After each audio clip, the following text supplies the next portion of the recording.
जलावा चढ़ावे जई हो, जलावा चढ़ावे जई हो शिवालावा गे पगली।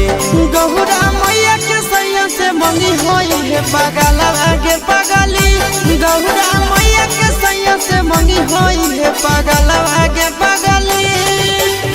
जलावा चढ़ावे जई हो, जलावा चढ़ावे जई हो शिवालावा गे पगली। गौरा मैया के सैया से मंगी होई है पगलावा गे पगली। गौरा मैया के सैया से मंगी होई है पगलावा गे पगली।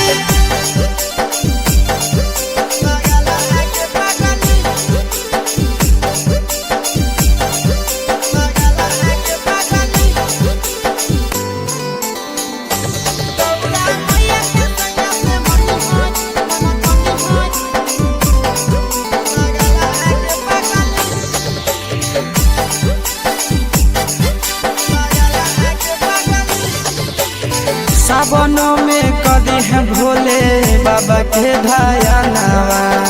सातो जन्म हमरे के मानी है सजनावा।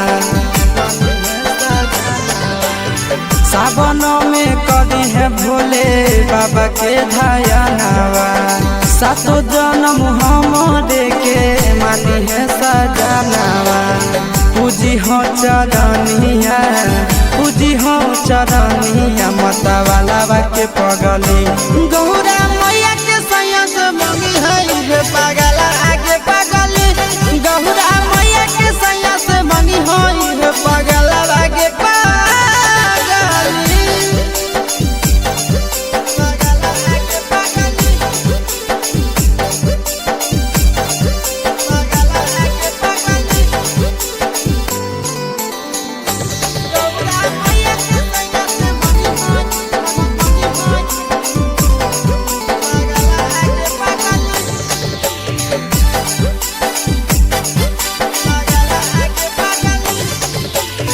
सावन के पहिला सोमारी भूखल रही हो, दिलावा के बतिया भोले बाबा जी से कही हो।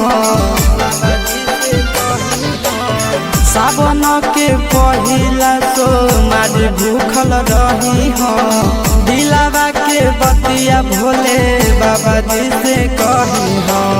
बतिया चिंटू सके बतिया तू रखी हो खाया लावा गे पगली।